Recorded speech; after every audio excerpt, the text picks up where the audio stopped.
क्या इंट्रोवर्ट लोग भी पावरफुल स्पीकर बन सकते हैं? अगर हाँ, तो उनके लिए क्या स्पेशल स्ट्रेटजीज होनी चाहिए? मुझे लगता है ये आपने अभी तक का बेस्ट क्वेश्चन पूछा है मेरे से। Thank you. इंट्रोवर्ट्स ही सबसे बढ़िया स्पीकर होते हैं और उसका कारण बताता हूँ। तो सर एक बात बताइए कि जैसे स्टोरी टेलिंग को कम्युनिकेशन का मैजिक फूड कहा जाता है, इसका राइट यूज कैसे करें?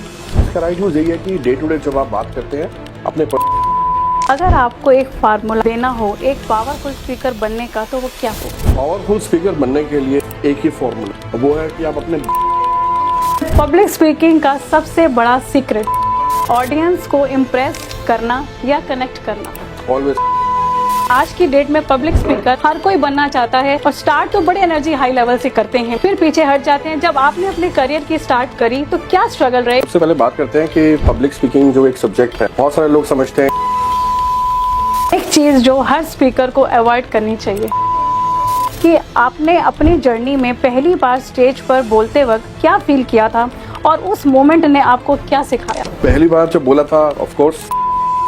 नमस्कार दोस्तों, कैसे हैं आप सभी? आप सभी का आज रूट्स एंड विंग्स के पॉडकास्ट में स्वागत है। आज के इस पॉडकास्ट में हमने जिन गेस्ट को इनवाइट किया है, उन्होंने किस तरीके से अपनी रूट्स के साथ जुड़े रहकर अपने हौसलों को जो उड़ान तो दी ही, साथ में उन्होंने लोगों की जिंदगी में उनको ऊंचा उड़ना जो सिखाया, वो सब आज हम पॉडकास्ट पे शेयर करेंगे। वो कहते हैं ना, भगवान भी उनका साथ देता है जो दूसरों की जिंदगी में वैल्यू ऐड करते हैं। ऐसा ही आज कुछ हमारे गेस्ट जिन्होंने लोगों की जिंदगी में उड़ना सिखाया। आज का जो पॉडकास्ट है वो स्पेशली हमारे यूथ के लिए, यंगस्टर्स के लिए। मैं उन सभी से रिक्वेस्ट करूंगी वो जरूर सुनेगा। आज के गेस्ट के बारे में मैं ये बताना चाहूंगी कि वो 13 टाइम्स टेडेक्स स्पीकर, 11 बुक्स वो लिख चुके हैं, मल्टीपल जोश टॉक्स उन्होंने करे हैं। अभी हाल ही में he is the only one जिन्होंने सिक्खी का ताज पहनकर सिख डेलीगेट पीएम हाउस पर he has been invited as a delegate, जिन्होंने रिप्रेजेंटेशन करी। तो मैं आज उनका वेलकम करती हूँ ऑथर शहरी जी का, थैंक यू, जिनका मिशन है कि 1 मिलियन पब्लिक स्पीकर रेडी करना 2030 तक। सर मैं यहाँ आपसे पूछना चाहूंगा कि आज की डेट में पब्लिक स्पीकर हर कोई बनना चाहता है और स्टार्ट तो बड़े एनर्जी हाई लेवल से करते हैं, फिर पीछे हट जाते हैं। जब आपने अपने करियर की स्टार्ट करी तो क्या स्ट्रगल रहे इस पूरे सफर में? आपकी फैमिली का, स्पेशली आपकी वाइफ का आपके साथ क्या रोल रहा जो, और उन्होंने किस तरीके से आपको सपोर्ट करा, हम सब जानना चाहेंगे सर। तो सबसे पहले बात करते हैं कि पब्लिक स्पीकिंग जो एक सब्जेक्ट है, बहुत सारे लोग समझते हैं कि हमें इंग्लिश में बोलना है तो पब्लिक स्पीकिंग है। तो public speaking is the way of expression. आपको एक्सप्रेशन और कॉन्फिडेंस के साथ पब्लिक स्पीकिंग करना होता है। तो आप जिस भी लैंग्वेज में बोले उससे कोई फर्क नहीं पड़ता। जी जी। और जब आप अपनी बात को रखना शुरू कर देते हैं, आप अपनी थॉट लीडरशिप क्रिएट करते हैं, तो वहाँ पब्लिक स्पीकिंग होती है। तो मैंने जब पब्लिक स्पीकिंग की इंडस्ट्री में पड़ाव रखा, बहुत सारे लोग इस शब्द के साथ भी जान पहचान नहीं थी उनकी। क्योंकि पब्लिक स्पीकिंग अगर हम बात करते हैं 2010 से पहले, तो पब्लिक स्पीकिंग के बारे में कोई ज्यादा बात नहीं कर रहा था, specially in A city like Delhi, जहाँ पर एक्चुअली में बहुत सारे कॉर्पोरेट के लोग, बिजनेस के लोग हैं। लेकिन जब पब्लिक स्पीकिंग का मिशन मैंने तैयार किया और इसको पब्लिसाइज करा, तो बहुत सारे लोगों को समझ में आया कि ये इतना इंपॉर्टेंट स्किल है। चाहे अगर अभी छोटा बच्चा है, आजकल हम देखते हैं ना छोटे बच्चे शाय होते हैं, उनका शाय होने का कारण कोई स्कूल का अब्यूज होता है कभी कभी, या कभी कभी उनका अपना एक इनहेरेंट नेचर होता है, इसकी वजह से वो आगे जाके इंट्रोवर्ट टैग कर दिए जाते हैं। तो जब वो उस फेस में होते हैं, अगर उसी समय पे बच्चों को पब्लिक स्पीकिंग स्किल की ट्रेनिंग दे दी जाए, उसके बाद उनका वो शाइनेस तो ओवरकम होता ही होता है, उनको वो खुल के बोलने की बात और अपने एक्सप्रेशन को क्रिएट करने की आदत लग जाती है। फिर धीरे धीरे वो थॉट लीडरशिप की तरफ जाते हैं। कॉर्पोरेट वर्ल्ड में उनका नाम होता है, बिजनेसमैन बनते हैं तो वो अपनी बात कह सकते हैं। तो that's how it should happen. But अभी ऐसा हो नहीं रहा है अनफॉर्चुनेटली। हाँ, आज के डेट में बहुत कम रह गया कि ना, मतलब कई बार हम लोग बात भी करते हैं ना कि पब्लिक स्पीकिंग सीख ले, कुछ स्टेज पे परफॉर्म कर लेगा, क्या पता तेरा कौन सा रास्ता निकल जाए। तो मतलब पेरेंट्स कहते हैं ये भी कोई सीखने की चीज है। पर मैं यहाँ पर कहना चाहूंगी कि ये आज की डेट की सबसे ज्यादा रिक्वायरमेंट है। आप क्योंकि ना किसी के साथ भी कम्युनिकेट कर रहे हो, बोल तो रहे हो ना, हाँ जी, आपको ये पता होना चाहिए आप कैसे बोलना है, कैसे करना है, वो हमें पता होना चाहिए। तो ये स्किल आज की डेट की सबसे ज्यादा डिमांडिंग है। मैं कहती हूँ उनको जरूर करना चाहिए। और ऑथर शहरी से अच्छा तो हमें कोई ये रास्ता बता ही नहीं सकता कि किस तरीके से हम करेंगे। मुझे ना आपकी स्माइल बड़ी अच्छी लगती है, इतनी चार्मिंग पर्सनैलिटी है हमारे ऑथर सर। तो इसका क्या राज है सर? इसका राज यही है कि जब कोई बात दिल से की जाए तो दिल तक पहुंचनी चाहिए। हाँ, तो जो है दिल से है। हाँ, और जो भी किसी के साथ कनेक्शन भी बनाया, रिलेशनशिप भी बनाया लाइफ में, और जो भी काम किया है वो सब दिल से करा है। तो मुस्कुराहट तो आपको रिप्रेजेंट करती है बस। बिल्कुल बिल्कुल। मैं तो जितनी बार भी इनसे मिली हूँ हमेशा स्माइलिंग फेस ही मुझे मिला है। और सर मैं यहाँ एक आपसे जानना चाहूंगी कि आपके अकॉर्डिंग कम्युनिकेशन स्किल और पब्लिक स्किल में सबसे बेसिक डिफरेंस क्या है जो आप समझा सकें हम सभी को। देखिए, पहले वाले क्वेश्चन के ऊपर से स्टार्ट करते हाँ हैं, जी। क्योंकि वहां से बात अभी स्टार्ट हुई है। मिशन 1 मिलियन पब्लिक स्पीकर्स ऐसे शुरू हुआ कि जब मुझे ये एहसास हुआ कि मुझे अपनी लाइफ से ज़्यादा बढ़ करके कुछ करना हो तो मैं क्या कर सकता हूँ। एक ऐसा स्टेज होता है आपकी लाइफ का, भावना जी, जब आप ये सोचते हैं कि आपको अपनी लाइफ से बढ़ करके कुछ करना हो या कोई ऐसा स्टार्टअप क्रिएट करना हो, you should transcend your imagination. तो आप क्या कर सकते हैं? This is where I started thinking, और वहां पर ये थॉट आया कि क्यों ना देश भर में पब्लिक स्पीकर्स को तैयार किया जाए। और ये एक ऐसा सब्जेक्ट था जिसपे कोई भी काम नहीं कर रहा था उस time, and that's how I started thinking about this. कि जैसे आज माँ बाप ये सोचते हैं कि हमारा बेटा बड़े होके डॉक्टर बने, इंजीनियर बने, लॉयर बने, चार्टर्ड अकाउंटेंट बने, एक पब्लिक स्पीकर क्यों ना बने। बिल्कुल सर। और वहां से ये थॉट क्रिएट हुआ। आज रिसेंटली अभी फाइनेंशियल बजट में भी जो हमारी फाइनेंस मिनिस्टर है मिसेस सीतारमन, उन्होंने भी अनाउंस करा कि देश भर में कंटेंट क्रिएशन लैब्स जरूर होनी चाहिए, और कंटेंट क्रिएशन का स्किल बच्चों को स्कूल से ही स्टार्ट करवाएं। तो देखिए कहाँ मिशन मैच हो गया। बिल्कुल बिल्कुल ये सर। दुनिया ना पूरा ऐसा घूम रही है, डीएनए घूम रहा है। 99% of the DNA of the people are same. जो आइडिया आज मुझे आया कल किसी और को आएगा, परसों किसी और को आएगा, पर सवाल एक ही है जी कि उसको एग्जीक्यूट कौन कर रहा है। हाँ। कौन कह रहा है कि ये आइडिया मैंने ओन करा, अब मैं इस पे काम करूंगा। तो हो सकता है मेरे से पहले भी किसी को आइडिया हो, लेकिन मैंने इस पे काम करना स्टार्ट किया, जिसकी वजह से 2022 में ऑनरेबल प्राइम मिनिस्टर ने मुझे ऑन रिकॉग्नाइज किया। और मेरी वाइफ की बात आप कर रहे थे, तो वो भी इस बिजनेस में मेरे साथ जुड़ गई, और पिछले 7 साल से हम एक साथ काम कर रहे हैं। She is one of the partner in the company. Public speaking और कम्युनिकेशन की बात करें तो कम्युनिकेशन का एक छोटा सा पार्ट है पब्लिक स्पीकिंग। लेकिन जब हम पब्लिक स्पीकिंग करते हैं, हमारा लीडरशिप स्किल सेट, हमारा माइंडसेट, हमारी पर्सनालिटी, हमारा पर्सनल डेवलपमेंट, सेल्फ ग्रोथ, हमारी ओवरऑल प्रेजेंस, हमारा ड्रेसिंग, ग्रूमिंग, बॉडी लैंग्वेज, सब चीजें ठीक हो जाती है, सब चीजें अलाइन हो जाती है।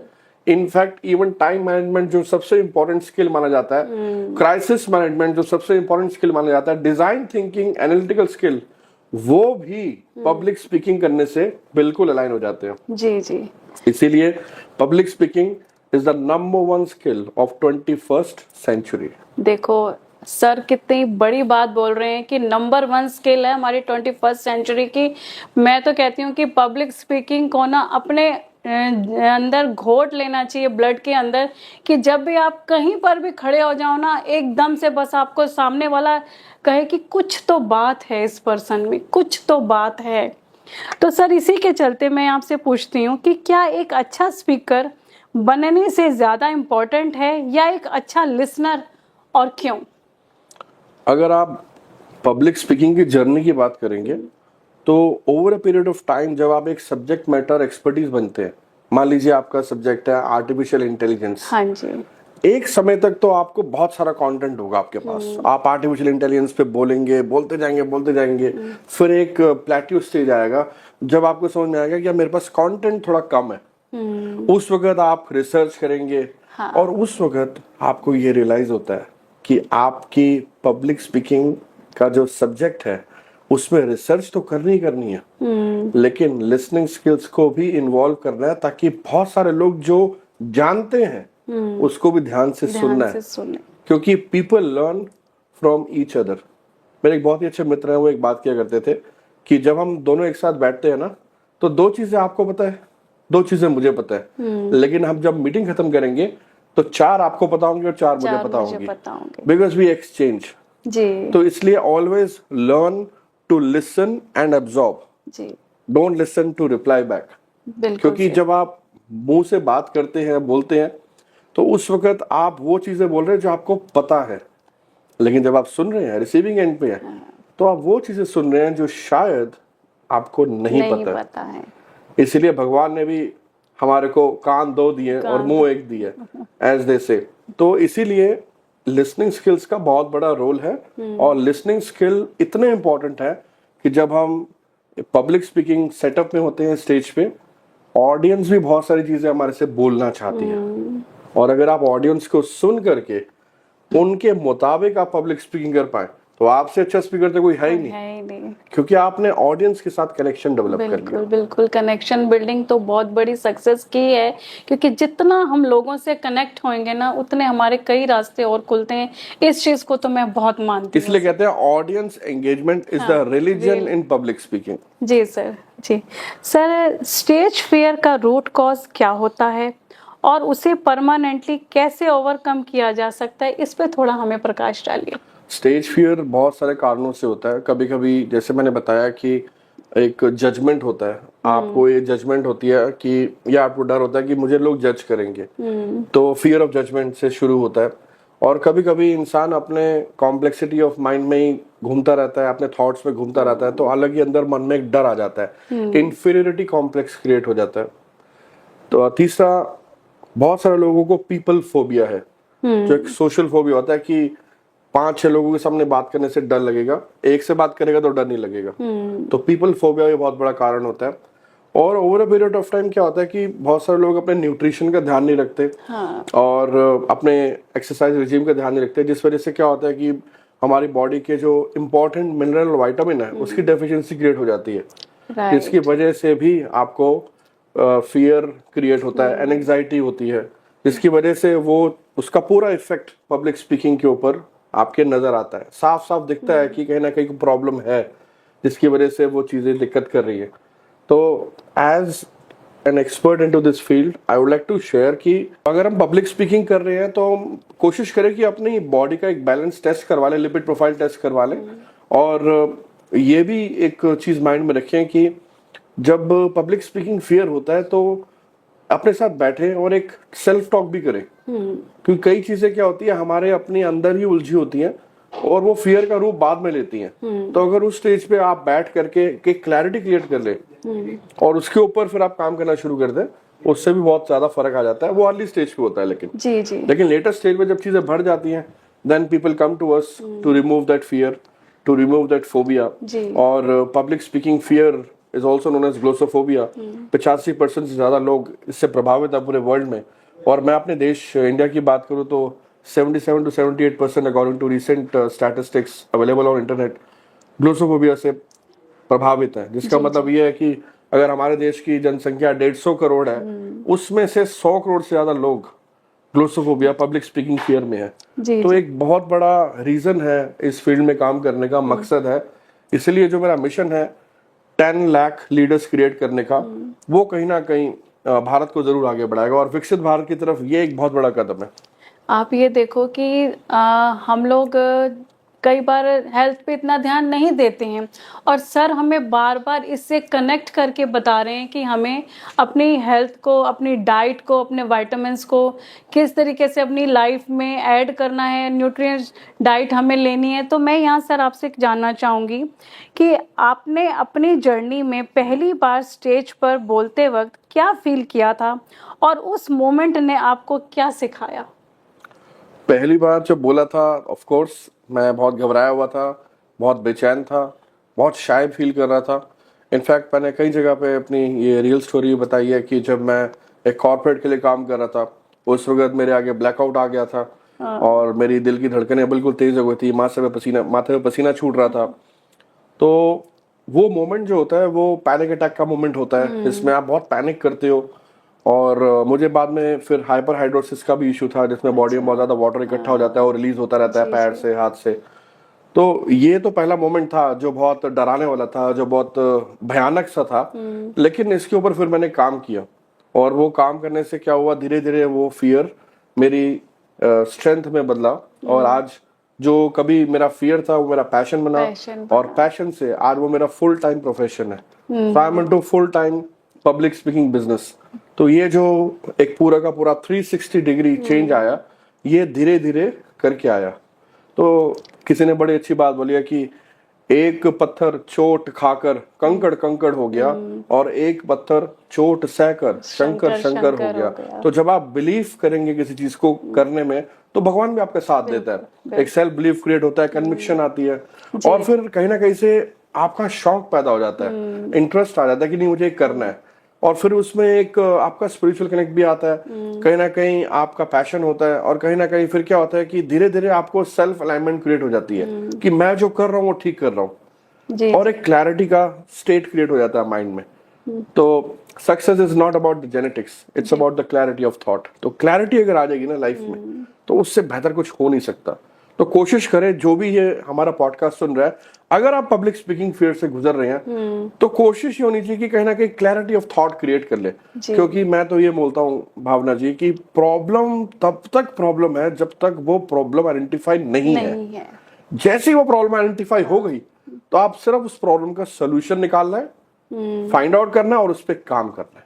कितनी खूबसूरत बात ऑथर शेरी सर ने बोली है कि आप ये देखो कि हम लोग ना फियर में आकर पीछे चले जाते हैं, पर उन्होंने उसी चीज को अपनी स्ट्रेंथ बनाकर कैसे बाउंस बैक करा। हमें सर से सीखना चाहिए। थैंक यू सर, मैं भी आपसे सीख रही हूँ। कई बार मैं भी डर आ जाते, पता नहीं जब मैं स्टेज पे जाऊंगी एक बार चढ़ते वक्त वो डर आता ही आता है, फिर मैं वापस खड़ी हो जाती हूँ। थैंक यू सर, आपने मेरे को फिर से रिवाइज कराने के लिए थैंक यू सो मच। और मैम आपने ये बात बोली ना, इस पे ना कई बार क्या होता है, लोग ना अपने हालातों को सोचना शुरू कर देते हैं कि मेरे हालात खराब है, तो मेरे से आसपास के लोग खराब है। बदल डालो वक्त को या खुद को बदलना सीखो। बदल डालो वक्त को या खुद को बदलना सीखो। मुश्किलों को मत कोसो, हर हाल में चलना सीखो। अरे वाह सर, क्या बात है सर। ये जो हर हाल में चलने वाला एटीट्यूड है ना, जब ये आ जाएगा ना आपके अंदर तो पब्लिक स्पीकिंग फियर क्या, आप इस दुनिया का कोई भी फियर को एकदम ब्रेक कर देंगे। बिल्कुल सही। इस लाइन को ना मैं कहूंगी कि हाईलाइट करना तुम। और आज के यूथ के पास ना नॉलेज तो बहुत है पर एक्सप्रेशन वीक है। इसका मेन रीजन क्या है सर? मेन रीजन ये है कि आजकल जो लाइफस्टाइल है हमारा जेनजी, सबसे पहले जेनजी को समझते हैं भावना जी। 1997 से लेकर 2012 तक के जो बच्चे पैदा हुए हैं, ये बच्चे टेक्नोलॉजी डिजिटल वर्ल्ड में पैदा हुए, उन्होंने शुरू से डिजिटल वर्ल्ड देखा है जी। इसीलिए जो हम लोग पैदा हुए 70s में, 60s में, 80s में या फिर 90s में, हम लोग इंटरनेट को टेक्नोलॉजी मानते हैं, बट ये बच्चे इंटरनेट को अपनी लाइफ का पार्ट मानते हैं। सोच का डिफरेंस आ गया। बिल्कुल बिल्कुल। जहां सोच का डिफरेंस आ गया वहीं पे चीजें खराब हो जाती है। तो हम सोचते हैं कि ये बच्चा मोबाइल यूज कर रहा है, वो तो उसको लाइफ का पार्ट मान के बैठा हुआ है। जेनजी की सोच बहुत अलग है। तो सबसे पहले तो आपको ये समझना पड़ेगा कि आपके आसपास की जेनजी की थॉट प्रोसेस क्या है, और उसके बाद फिर आप धीरे धीरे जब जेनजी को समझेंगे तो आपको समझ में आएगा कि ये लोग थोड़े डिफरेंट है। क्योंकि हमारे टाइम में एक 10-12 साल के बच्चे को, मैं अपनी बात करूं भावना जी, मैं जब 15 साल का था, मुझे हार्डली अपने सब्जेक्ट्स के, जो स्कूल के सब्जेक्ट्स है उसके अलावा कुछ पता होता था। बट आज अगर मैं अपनी 15 साल की डॉटर की बात करूं, उसे जो नॉलेज मुझे 25 से 28 साल की उम्र में आई, उसे आज वो सारी चीजें शायद उससे ज्यादा ही पता है। बिल्कुल। And this is what we call Gen Z. Gen Z यहाँ पर हमारे से बहुत आगे चल रहा है। यहीं पर ही मैं आपकी बात को कनेक्ट करूंगी कि ना, हम लोग अपने पेरेंट्स से बहुत डरते थे। मतलब अगर पापा घर में एंटर हो गए तो हम अपने अपने कमरों में बुक्स लेकर बैठ जाते थे। आज इस चीज को हम कैसे समझाएंगे आप सर? देखिए, मैं एक चीज से तकल्लुफ रखता हूँ, वो ये है कि it's not important what you leave with your children, it's important what you leave inside them. आप बच्चों के अंदर क्या छोड़ के जा रहे हो? कल को आप यहाँ पे हो ना हो, इस दुनिया में सबने जाना है, आप यहाँ ना हो, तो क्या वो बच्चा आपके संस्कार जी पाएगा? सही। अगर वो जी पाएगा, that means कि you have left something inside them which has allowed them to become a diamond in their journey, to shine in their life। बिल्कुल सही। ये चीज पेरेंट्स को समझनी बहुत जरूरी है। और इसके साथ साथ आजकल के जो बच्चे हैं, जितना जल्दी हो सके उनको स्किल में डालिए, कोई ना कोई स्किल सिखा दीजिए। अगर वो स्किल उनको आ जाएगा तो वो स्किल के बेसिस पे अपनी लाइफ चेंज कर सकते हैं और लोगों की लाइफ भी चेंज कर सकते हैं। इसलिए मैं देखता हूँ अभी जैसे AI समिट हुआ दिल्ली में, it was one of the successful summit. जी। उसमें एक छोटा सा 8 साल का बच्चा कीनोट स्पीकर बना और उसने क्या जबरदस्त बोला आर्टिफिशियल इंटेलिजेंस के बारे में। That is Gen Z, that is the change we want to bring in the society. और मेरे पास जो यंगेस्ट पब्लिक स्पीकर आई वो 3 साल की आई।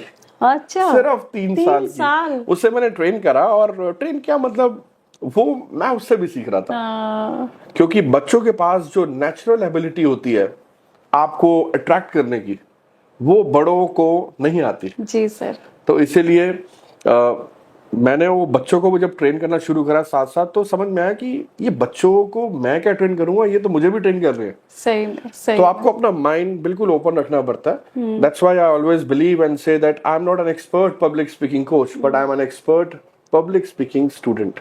सही सर। अब यहाँ देखो कि 3 साल की बच्ची किस तरीके से पब्लिक स्पीकिंग अपना स्टेज पर वो परफॉर्म कर रही है, सर उससे सीख रहे हैं। तो मैं यहाँ पर बार बार, जब से ये पॉडकास्ट शुरू हुआ है, हम बार बार स्किल के ऊपर बात कर रहे हैं। तो अपनी बच्चे की स्किल को पहचानो कि उसकी असली स्किल है क्या। नायाब हीरा बनाया है रब ने हम सबको। नायाब हीरा बनाया है रब ने हम सबको, पर चमकता वही है जो तराशने की हदों से गुजरता हो। क्या बात है सर। तो वो गुजरना पड़ेगा। बिल्कुल सर, बिल्कुल। ऐसा नहीं है कि life will serve everything on your plate. सब कुछ आपके प्लेट पे तैयार होके नहीं आएगा। सही। आपको थोड़ा सा मेहनत करनी पड़ेगी ना। तो बच्चों थोड़ी सी मेहनत करो। मेहनत तो करनी पड़ेगी सर, की बात माननी है सबने। हमारे ऑथर शायरी बहुत बड़ी अच्छी बातें हम सबको बता रहे हैं। तो सर, पब्लिक स्पीकिंग में बॉडी लैंग्वेज कितनी रोल प्ले करती है? क्या वर्ड्स से ज्यादा पावरफुल होती है? बॉडी लैंग्वेज का इतना बड़ा रोल है पब्लिक स्पीकिंग में कि 88% इफेक्टिवनेस पब्लिक स्पीकिंग में आप बॉडी लैंग्वेज से क्रिएट कर सकते हैं। इसलिए इसको 2 कैटेगरी में समझते हैं। एक होता है वर्बल क्यूज, एक होता है non verbal cues. Verbal cues में आप बोलने की क्रिया, यानी कि आप public speaking with mouth with voice कर रहे हैं। नॉन वर्बल क्यूज में आप अपनी बॉडी लैंग्वेज यूज कर रहे हैं, यानी कि आप अपने हैंड जेस्चर्स यूज कर रहे हैं, आप अपने एक्सप्रेशंस को यूज कर रहे हैं, और आप अपनी ओवरऑल स्टेज मूवमेंट यूज कर रहे हैं।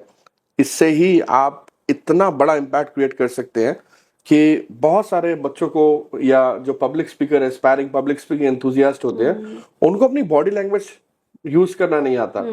और हम लोग क्या करते हैं कि उनको सबसे पहले ये बॉडी के साथ अलाइन करवाते हैं। बहुत सारे लोगों का जो स्टैंडिंग पोजीशन है वही ठीक नहीं होता। हाँ। और इसका सारा का सारा कनेक्शन हमारी स्पाइनल कॉर्ड से जुड़ा होता है। तो अगर आपकी स्पाइनल कॉर्ड की मूवमेंट टेढ़ी है तो उसको ठीक करवाना है। मुझे याद है अभी रिसेंटली हमने एक पर्सन को कोचिंग करा, तो उनका बार बार गर्दन जो है वो टेढ़ा होता है। बात करते करते गर्दन टेढ़ा हो जाएगा, तो उनकी गर्दन की मूवमेंट ठीक करवाई। बहुत ज्यादा जो गर्दन थी उसमें मूवमेंट थी और फ्लेक्सिबल थी बॉडी। तो कहीं ना कहीं वो मूवमेंट जो होती है वो बहुत इंपॉर्टेंट होती है। तो बॉडी लैंग्वेज में इतना दम है। आप इसको एक और चीज एग्जांपल से समझते हैं कि आपने बचपन में देखा होगा डेफ एंड डम न्यूज। बहुत सारे लोग डेफ एंड डम न्यूज फॉलो करते हैं, जो लोग एक्चुअली में सुन नहीं पाते। तो वो एक्शंस में वो न्यूज समझ जाते हैं। तो कहीं ना कहीं वो बॉडी लैंग्वेज ही तो है, वो जेस्चर्स ही तो है जिससे वो कम्युनिकेशन को कन्वर्ट करके अंडरस्टैंड कर रहे हैं। तो जो कम्युनिकेशन रिसीव कर रहे हैं उसको वो फिर प्रोसेस करके अंडरस्टैंड कर रहे हैं। तो नॉन वर्बल कम्युनिकेशन तो बहुत समय से है और बहुत समय से इसकी इंपॉर्टेंस भी है। बट अब अगर आप एक पब्लिक स्पीकर हैं तो आपको अपने नॉन वर्बल क्यूज को जरूर इस्तेमाल करना चाहिए, बिकॉज इससे आपका मैसेज इफेक्टिव बनता है, इससे आपका मैसेज का अथॉरिटी बिल्टअप होता है और आपके आइडिया का इम्पैक्ट क्रिएट होता है। बिल्कुल सर, हम ये इस चीज को बिल्कुल ध्यान में रखेंगे और लोगों को भी यही कहूंगे, सर यहाँ जो कुछ भी बता रहे हैं अपनी लाइफ में अप्लाई जरूर करेगा, आपके बच्चों की लाइफ में बहुत वैल्यू ऐड करेगा। और हमारी बॉडी लैंग्वेज है, बड़ा हो बच्चा हो, चलते हुए भी पता चल जाता है कि ये हमारे बारे में सोच क्या रहा है, इतना पता चलता है बॉडी लैंग्वेज से। तो सर आपके हिसाब से एक इम्पैक्टफुल स्पीकर बनने के लिए कौन सी 3 हैबिट मैंडेटरी हैं? बहुत अच्छा सवाल किया। सबसे पहला तो आपकी ओवरऑल आपका पैशन सब्जेक्ट को लेकर के वो बहुत जरूरी है। तो सब्जेक्ट मैटर एक्सपर्टीज आपके पैशन से आएगा। दूसरा, आप जो भी सब्जेक्ट की तैयारी कर रहे हैं उसके लिए आपकी तैयारी किस लेवल तक है, आपका रिहर्सल, आपकी प्रैक्टिस। और तीसरा, आपका प्रेजेंटेशन स्किल, यानी कि आप कैसे किस बात की प्रस्तुति कर रहे हैं। तो आपका पैशन, आपकी प्रेपरेशन और आपका प्रेजेंटेशन, ये तीनों चीजें बहुत इंपॉर्टेंट है। तो 3P इस्तेमाल Ps करना हो गए। है। प्रेजेंटेशन स्किल में ये ध्यान रखना है कि आप अपनी बात को कैसे कह रहे हो, कहने का ढंग क्या है। It's not about what you speak, it's about how you speak. So how you speak will create the difference. बिल्कुल सही कह रहे हो सर। ये चीजें हमारी लाइफ में हमें सीखनी चाहिए। क्या इंट्रोवर्ट लोग भी पावरफुल स्पीकर बन सकते हैं? अगर हाँ, तो उनके लिए क्या स्पेशल स्ट्रेटजीज होनी चाहिए? मैं मुझे लगता है ये आपने अभी तक का बेस्ट क्वेश्चन पूछा है मेरे से। Thank you. इंट्रोवर्ट्स ही सबसे बढ़िया स्पीकर होते हैं और उसका कारण बताता हूँ। Because they speak with lot of depth, they speak with lot of clarity and they speak with lot of thought behind what they are talking. तो let's take some examples. Jemimah Rodrigues अभी वुमेन क्रिकेट टीम की vice captain भी रही हैं और player भी रही हैं। आई थिंक वाइस कैप्टन नहीं बट प्लेयर रही हैं। तो वो भी बहुत इंट्रोवर्ट है, लेकिन आप उनकी पब्लिक स्पीकिंग देखेंगे बहुत इफेक्टिव है। आप माइकल जैक्सन की बात करें, प्रियंका चोपड़ा की बात करें, एमिनेम की बात करें, there are so many performers who are introverts by nature, but आप उनकी स्क्रीन प्रेजेंस देखेंगे, पब्लिक स्पीकिंग देखेंगे। हमारे अपने नवजोत सिंह सिद्धू जी, हाँ जी, तो वो भी कहीं ना कहीं इंट्रोवर्ट थे। एक समय तो उन्होंने ये भी बोला था कि टेलीविजन पे कि जब मैं 100 मारने की तरफ होता था तो मैं 90s में जानबूझ के आउट हो जाता था कि मेरे को जा करके बाद में पोस्ट मैच फेस ना करना पड़े कैमरा को। तो वो भी एक कहीं ना कहीं डर था उनका। लेकिन वो इंट्रोवर्ट से बाद में एक्सट्रोवर्ट बने। क्यों? क्योंकि कहीं ना कहीं वो जर्नी में, वो थॉट में क्लैरिटी था, कंटेंट था और कहीं ना कहीं एक नॉलेज भी थी उनको कि वो नॉलेज शेयर कर सकते हैं दुनिया के साथ। इंट्रोवर्ट बहुत ज्यादा इफेक्टिव पब्लिक स्पीकर होते हैं। तो ऐसा कुछ नहीं है, let's not give this any label कि इंट्रोवर्ट अच्छे स्पीकर नहीं होते। इंट्रोवर्ट एक कैटेगरी है जिसमें लोग कम बोलना पसंद करते हैं, बस इसको इस तरीके से समझिए। इसका ये मतलब नहीं है कि इंट्रोवर्ट अच्छा पब्लिक स्पीकर नहीं बन सकता। इसका ये मतलब बिल्कुल भी नहीं है कि इंट्रोवर्ट अच्छे पब्लिक स्पीकर बन करके आगे नहीं बढ़ सकते।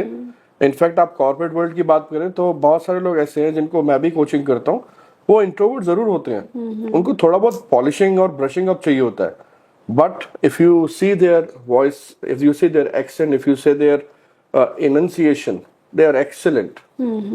आप यहाँ देखो कि मैं इस लाइन को, इस सर की बात को हाईलाइट करना चाहूंगी कि देखो, इंट्रोवर्ट जो पेरेंट्स कहते हैं ना कि मेरा बच्चा इंट्रोवर्ट है, पता नहीं स्टेज पे जाकर क्या करेगा। देखो, इतने एग्जाम्पल दिए हैं प्रियंका चोपड़ा का, नवजोत सिंह सिद्धू का, तो किस तरीके से जब वो आज पूरी दुनिया पर छाए हुए हैं, तो आप अपने बच्चे को ना कम नहीं समझिएगा।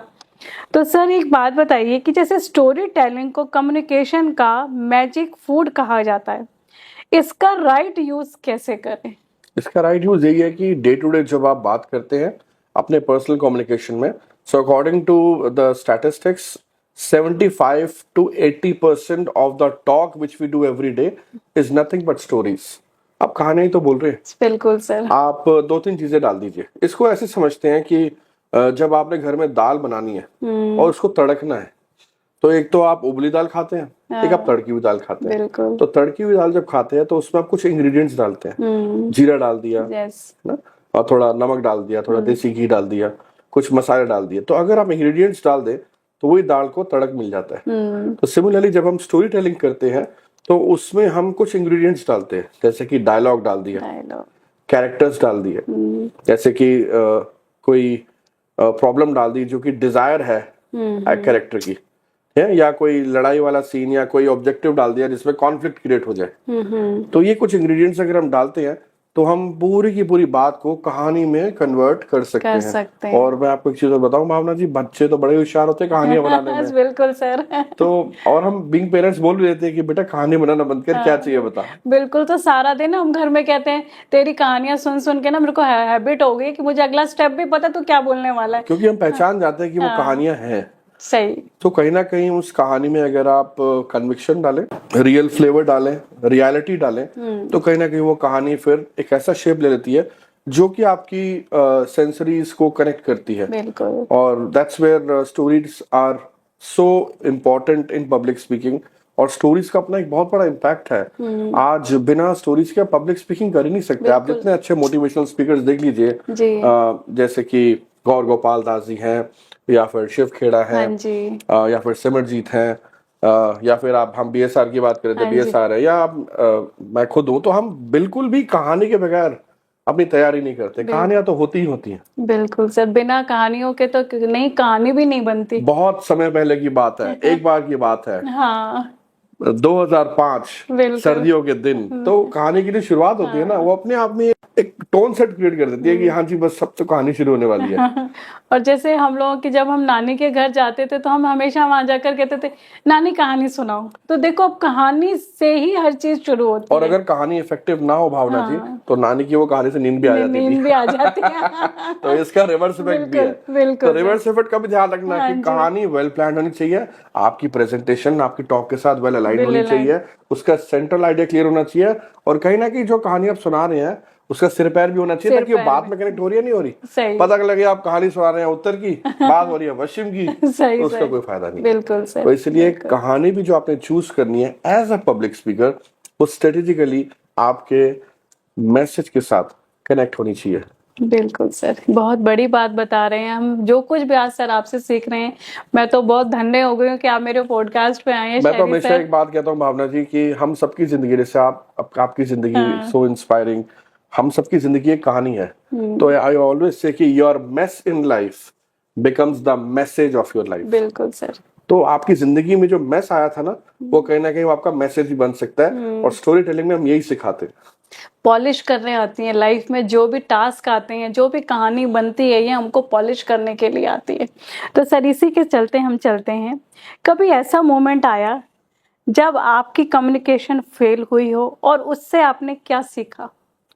मैम ऐसा मोमेंट स्टार्टिंग में बहुत बार आया हुआ है, जिसमें आई थिंक मेरा जो लर्निंग रहा कम्युनिकेशन फेलियर में, वो यही रहा कि मैं अपनी बात को सही ढंग से प्रेजेंट नहीं कर पाया, राइट वर्ड्स में उसको आर्टिकुलेट नहीं कर पाया, वॉइस मॉड्यूलेशन नहीं ला पाया, और सबसे खराब बात ये थी कि मैं अपनी बात बोलता रहा लेकिन लोगों को कनेक्ट नहीं कर पाया। तो ऑडियंस एंगेजमेंट बहुत जरूरी है। I always say content is the kingdom, public speaker is the king, and presentation is the queen. अब इसमें एक और चीज आ गई है। अच्छा। Content distribution is God. बताओ। तो इस लाइन को पूरा हाईलाइट करना। और आज के इस डिजिटल एरा में रील्स, शॉर्ट्स, वीडियोस पे कम्युनिकेशन का पैटर्न कैसे चेंज हो रहा है? कम्युनिकेशन का पैटर्न ऐसे चेंज हो रहा है कि आजकल लोगों को कम प्रिसाइज मजा आता है। मैं अभी हाल ही में एक बहुत ही रेप्यूटेड कॉलेज है गाजियाबाद में, उनके जो प्रमोटर है उनको मैंने कोचिंग करी, और उनका यही सवाल था कि जब हमारे यहाँ पे गेस्ट आते हैं तो मुझे ना बच्चों को एड्रेस नहीं करना, मुझे बस उस गेस्ट को एड्रेस करना है जो आया है। तो मैंने उनको आज की जो अपडेटेड चीजें, जो आज के दौर की चीजें हैं, मैंने उनको वो 2 मिनट की स्पीच के लिए तैयारी करवाई। और हमने जैसे अपने इंटरनली कई सारे अपनी सर्विसेज को, प्रोडक्ट को हम नाम दे देते हैं, तो मैंने उनको बोला कि आप ये मिनी प्रेजेंटेशन मेरे से सीख लीजिए कि 2 मिनट में, सिर्फ 2 मिनट में आप कैसे इम्पैक्ट क्रिएट कर सकते हैं। उसका एक स्ट्रक्चर मैंने डिजाइन करा और उसको टेस्ट किया खुद बोल करके, फिर लोगों से बुलवा के टेस्ट करवाया। तो अगर किसी को शॉर्ट एंड प्रिसाइज बोलना आ जाए, कंसाइज बोलना आ जाए, आज की डेट में वही सबसे बड़ी रिक्वायरमेंट है। क्योंकि आजकल आप देखिए ना, जितने भी इवेंट्स हो रहे हैं, कॉन्फ्रेंस हो रहे हैं, सेमिनार हो रहे हैं, वहां आपको ये बोला जाता है आपके पास 5 मिनट है, आपके पास 7 मिनट है, आपके पास 10 मिनट, आपके पास 2 मिनट है। कोई ये बोलता है आपके पास 1 घंटा है? नहीं। आपके पास 2 घंटे है? कोई बोलता है आपके पास 4 घंटे है? कोई नहीं बोलता। कोई नहीं बोलता। Everybody is ready to give you time but limited. बिल्कुल। तो शॉर्ट टाइम दे रहे हैं आपको। तो सवाल ये है, आप 2 घंटे के हिसाब से तैयारी करके आए हो या 2 मिनट वाली तैयारी करी है? तैयारी करके आए हैं। एक करके आए ना 2 मिनट वाली तैयारी, तो प्रभाव भी नहीं पड़ने वाला। आई एम सॉरी, कोई इम्पैक्ट नहीं आएगा। पर अगर 2 मिनट वाली तैयारी करी है तो इम्पैक्ट आ जाएगा। वो तो आपके बात के साथ मैच कर गया। तो इसीलिए get ready to accept this fact. आजकल हम टेडेक्स टॉक्स की बात करते हैं, 15 मिनट का, 18 मिनट का फॉर्मेट होता है। मेरी जो शॉर्टेस्ट टेडेक्स टॉक है वो 7.5-8 मिनट की है। अच्छा। आजकल अटेंशन स्पैन इतना कम होता जा रहा है, अगर आप कुछ काम की बात नहीं करेंगे तो लोग नहीं सुनते, क्योंकि उनको पता है कि ये बात यहाँ नहीं समझ में आई, कहीं और समझ में आ जाएगी। Flip flip flip flip. तो इसीलिए आपको प्रिसाइज कम्युनिकेशन की मास्टरी जरूर करनी चाहिए। और मिनी प्रेजेंटेशन आपको जरूर आनी चाहिए। बिल्कुल सर, आपने बहुत अच्छी चीजें सिखा रहे हैं आज हमें। मेरा लास्ट क्वेश्चन है, अगर आपको एक फार्मूला देना हो एक पावरफुल स्पीकर बनने का, तो वो क्या होगा? पावरफुल स्पीकर बनने के लिए एक ही फॉर्मूला है, वो है कि आप अपने बेसिक्स को ठीक कर लीजिए, आप अपनी आवाज पे काम कीजिए, जो सबसे ज्यादा इंपॉर्टेंट है। आपकी वॉइस ही प्रोडक्ट है आपकी पब्लिक स्पीकिंग में। दूसरा, आप अपनी बॉडी लैंग्वेज के कुछ जेस्चर्स को स्ट्रेटेजिकली तैयार कीजिए ताकि आप उसका इस्तेमाल कर सके, या समझिए कि उसकी साइंस क्या है। जी जी। और तीसरा, कहानियां बुनना सीख लीजिए। अगर आप छोटी छोटी बात पे कहानियां बुन सकते हैं ना, तो आपसे बड़ा पब्लिक स्पीकर कोई बन ही नहीं पाएगा। जी तो सर। ये बेसिक्स ठीक कर लीजिए। और सबसे इंपॉर्टेंट बात जो पब्लिक स्पीकिंग में सबसे ज्यादा लोग मिस करते हैं, वो ये है कि आप लोगों से ऐसे बात कीजिए जैसे कि आप हर एक को ये लगे कि वो मेरे साथ कन्वर्सेशन हो रही थी। अगर ये स्किल आप कहीं ना कहीं सीख लेंगे, स्टेज पे खड़े होकर परफॉर्म करेंगे, तो मंजिलें आपका वेट कर रही हैं, आपके सक्सेस आपका वेट कर रहा है। और ये बेसिक्स ठीक करने बहुत जरूरी है। आजकल लोग क्या है कि हर चीज ना फास्ट करना चाहते हैं। जी। एआई का जमाना है, तो हर चीज चैट जीपीटी पे देख ली, स्पीच टाइप करी, चैट जीपीटी पे आ गई। चैट जीपीटी आपको स्ट्रक्चर दे देगा, चैट जीपीटी आपको स्पीच लिख के दे देगा, चैट जीपीटी आपके ऑडियंस को एंगेज करने का टेक्निक भी दे देगा, लेकिन वो ये चीज पर्सनलाइज कैसे करनी है, ह्यूमनाइज कैसे करनी है, ये आपको खुद सीखनी पड़ेगी, समझनी पड़ेगी। और बिना रिहर्सल के आप प्रैक्टिस के कुछ नहीं कर पाओगे। तो मेहनत तो इस फील्ड में भी चाहिए। तो माय कंक्लूजन इज, अपने बेसिक्स को ठीक कीजिए, अपने बेसिक्स को स्ट्रॉन्ग कीजिए। और आपको लगता है कि कहीं पर आप वो काम करने में असमर्थ है या नहीं कर पा रहे, तो किसी प्रोफेशनल की हेल्प ले लीजिए। बिल्कुल सर। क्योंकि वो काम जो आप शायद 2 महीने में कर पाए, हो सकता है वो आपको 3 सेशन में आपको सीखने को मिल जाए और आप उसको जल्दी मास्टर कर पाए। बिल्कुल सर। क्योंकि राइट टेक्निक जब समझ में आ जाती है, जब आपकी कोई नब्ज पकड़ लेता है और आपको फीडबैक दे देता है, वो इवैल्यूएशन फीडबैक जो है ना, वो आपको एआई नहीं दे पाएगा, वो आपको कोई कोच ही दे सकता है। बिल्कुल सर। और उसी से सबसे ज्यादा इंप्रूवमेंट होती है। बिल्कुल। कोई आपको सिर्फ इतना कहते ना, चल शाबाश आगे बढ़, आपको थापी दे दे, बिल्कुल, तो मेरा क्या लगता है कि वो एआई नहीं कर पाएगा। वो तो आपको बस एक कोई कोच ही कर सकता है, आपका गुरु, आपका मेंटोर कर सकता है। बिल्कुल सर।